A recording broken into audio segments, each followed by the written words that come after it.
wabarakatuh. Kembali lagi bersama Kakak Mia. Di sini Kakak Mia akan sedikit memberikan motivasi buat teman-teman semua yang ada di channel YouTube-nya Kakak Mia. Jadi Kakak Mia di sini akan membahas terkait dengan cara mengatasi demam panggung. Nah, seperti yang kita ketahui bersama bahwasanya kalau demam panggung itu sering terjadi ketika kita berpentas di atas panggung. Kadang kita takut, khawatir, dan lain sebagainya. Nah, bagaimana cara mengatasinya? Simak video ini sampai habis ya. Nah, teman-teman, cara mengatasi demam panggung itu sendiri, yang pertama itu banyak-banyak membaca buku. Nah, dengan kita banyak-banyak membaca buku, tentu ketika ada teman-teman kita yang mengajak kita diskusi dan lain sebagainya, ataupun kontak di acara-acara besar atau membawakan sebuah materi, dan itu kita dengan mudah. Karena apa? Karena kita sudah memiliki ilmu terlebih dahulu, karena kita sudah membaca, memahami apa yang kita baca gitu. Nah, kalau referensinya kita sudah oke, sudah bagus, banyak yang kita baca, tentu demam panggung itu kepedean yang ada pada diri kita itu akan meningkat dengan sendirinya, karena kita sudah mengetahui hal apa yang harus kita sampaikan.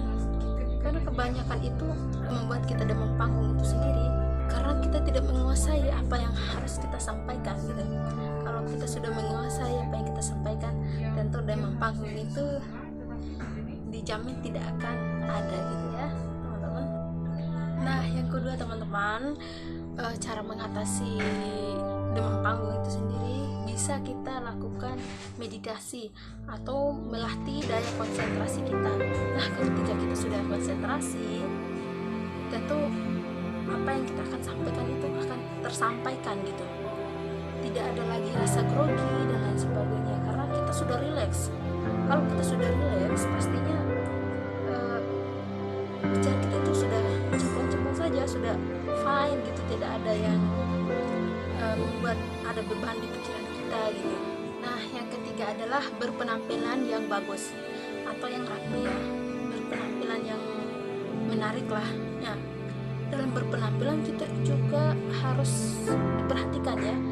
Ketika kita berpentas di atas panggung itu, kita harus memperhatikan apa yang kita pakai gitu. Jika pakaian yang kita pakai itu tidak nyaman menurut kita,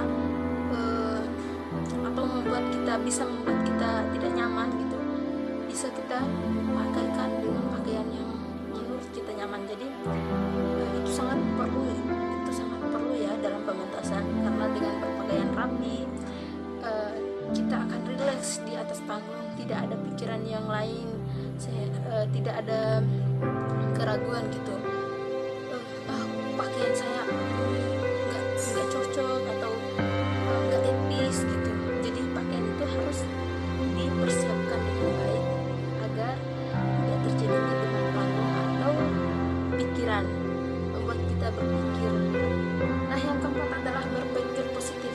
Nah, di sini adalah sangat penting sekali teman-teman untuk berpikir positif, karena dengan mindset pikiran kita bisa mempengaruhi segalanya gitu. Jangan berpikiran buruk di atas panggung gitu ya, teman-teman. Kita harus menanamkan sikap positif kita, pikiran positif kita, agar tidak memikirkan hal-hal yang tidak sewajarnya gitu.